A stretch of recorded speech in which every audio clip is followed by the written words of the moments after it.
All right. Make sure I was actually live. I've been having some connectivity issues today. Ben Geisler here, live stream number 5. Today I'm going to talk machine sewing a belt. And specifically, I'm going to address pre-punching holes so that you hit the point of the belt every time. Now, there's a lot of theories on how to do this. You know, some people just kind of set their machine wherever and hope for the best. You know, they get within a couple stitches and kind of jump the foot around trying to get it to match up. And there'll be a short stitch or a long stitch. You know, this goes for hand sewing too, right? If you start back toward the buckle and work your way toward the end, your chances of actually hitting this tip are really low, even if you're great at math. Some of you are, some of you aren't. We can avoid this completely. And I'm going to talk about pre-punching using the machine. Now, this takes an extra couple minutes, and it's absolutely worth an extra couple minutes, because when someone spends $200, $300 on a belt, you know, good enough isn't good enough anymore, right? It's got to be right. And I'm going to show you how to do it. It's actually a lot simpler than you'd think. It's just a matter of doing some prep work first. So I've got my belt here, my lining's glued on, it's ready to sew. I've got my sewing machine ready. I went ahead and I sewed a couple of test pieces to make sure that my tension's good, my stitch length's where I want it. Easy enough. All right, now all I've got to do is unthread my bottom bobbin, make sure that my top thread is out of the way, it's not threaded in the needle. And it's going to get tricky here for a second, so I'll just explain as I go. Okay, what I'm going to do is I'm going to start the needle dead center in the tip, and then I'm going to sew down the opposite direction that I would normally go, right? So that when I turn the belt back around and sew back through these holes, I'm going to come to that tip perfectly. It's not going to be a question. So without further ado, I get this last stitch, the important one, where it goes, right? Got to get my leg out of the way here for a couple of stitches, but we're going to just pay close attention and walk the stitch line back. Once I get out of this English point and the strap straightens out, it's going to be a lot quicker process. And it's important here too, when you're working with a machine, a lot of people have a tendency to really want to manhandle the material.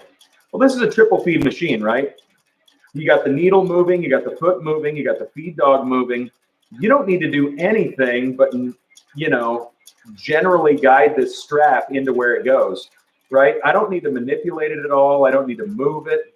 All I've got to do is just generally guide it a little bit. So if you sit back, take the pressure off your hands, and just gently let it do what it does. You know, you've got to be here for this, but you don't have to do much for this. And a lot of people make this mistake machine sewing, is they really, really want to handle the material, and you just don't need to. So back off a little bit, relax a little bit, pay attention to where your needle's going, and off you go. Now, you'll notice that I'm not using a stitch guide. It would be possible to set your stitch guide up on the opposite side and roll it. But what I've found is that when you're working on stuff like this, especially stamped belts, you introduce a little bit of variation into the edge width as you go along. And if you use an edge guide, it just amplifies it. Whereas if you mind the stitch groove, it doesn't make it nearly as obvious if that stitch groove wanders just a little bit. And you're going to have some deformation no matter what you do. So the question is, how are you going to manage it? And the best way to manage it is to not use something perfectly straight to point it out. In this case, this belt is a double point. You know, that's kind of a poor choice on my part. But I'm going to be pretty close coming into this other point too.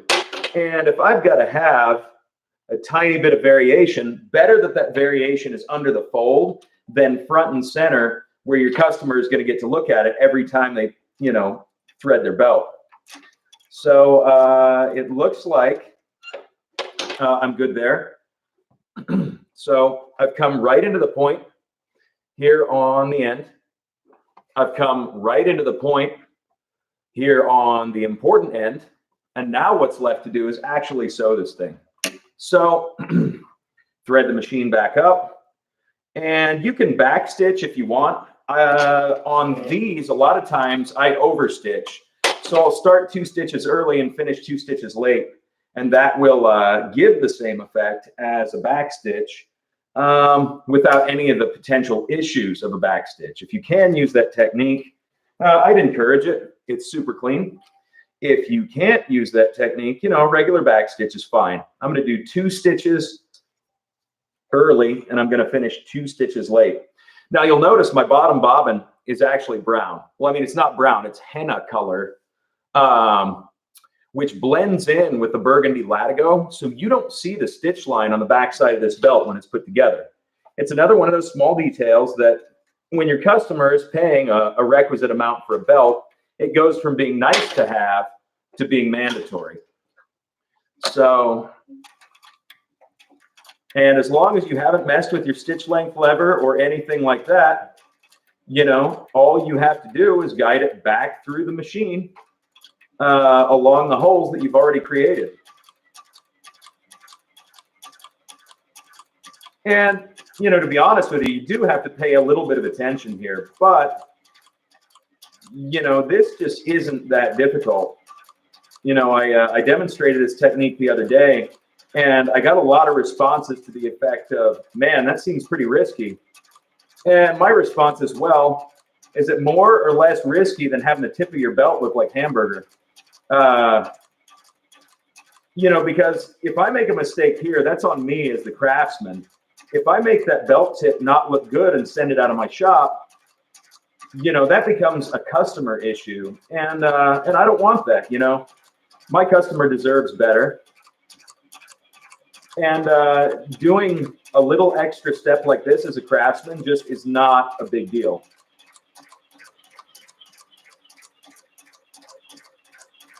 You know, and you'll notice that in my videos I use the word craftsman a lot, and I think that's because, you know, it most accurately describes what I do. I mean, if somebody asks, I say I'm a leather worker because that makes it a little bit less nebulous.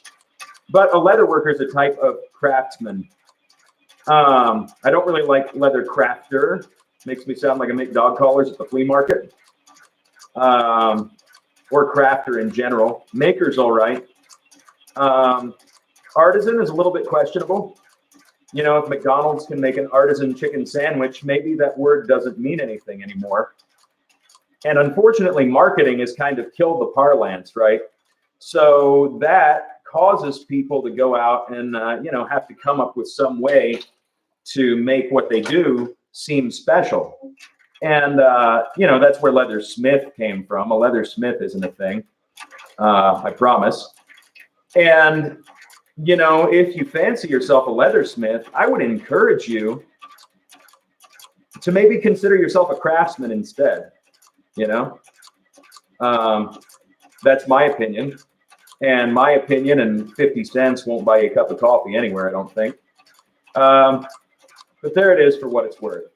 So you'll notice that I just talked my way through. I went through the corner of this belt without even thinking about it. I already had a hole where the hole needed to be. There wasn't any question that it was going to line up.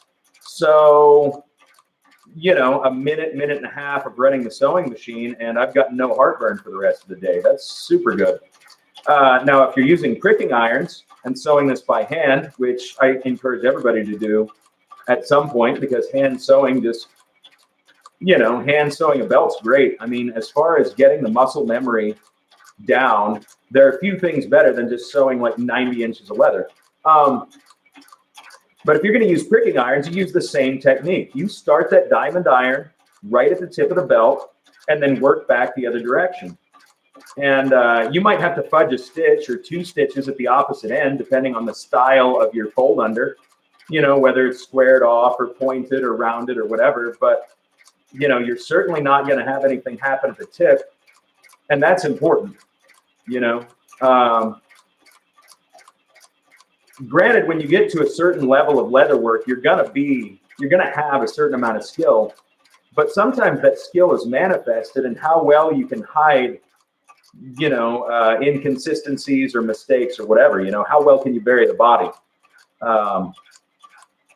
We are incapable of perfection as humans, but you want to aspire to get as close to that line as you can. And it looks like I'm going to have one stitch that is slightly short just going into this tip. And that does not bother me at all. I'll show you what I mean here in just a second. I've got to do my over stitches. And 2 more. Another tip here. Okay. So I've got 2 on top, 2 on bottom. The temptation would be to cut off the top and the bottom at the same time.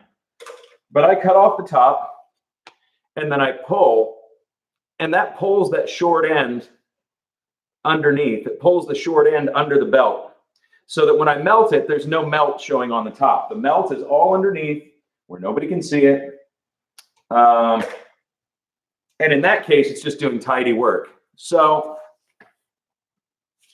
that is what we strive for. Okay? That's what we're doing here. That's what the people came to see. And for what it's worth, you know, you can see that slightly short stitch. Maybe. It's right there. It's probably a millimeter and a half short of the next closest stitch, but I don't really think it's a big deal. And now you have a belt sewn the right way. So hopefully this helped you out. I do these videos so that you can get a grasp of how I do, what I do, and why. And that's just one more piece to getting it right. So, you know, get after it, do the work. I can't do what I do without your support. And I really appreciate you all out there that find value in what I do. You know, people all over the world digging on the same kind of thing I dig on. So anyway, I hope you're having an excellent afternoon, and we'll talk again soon. So have a good one. And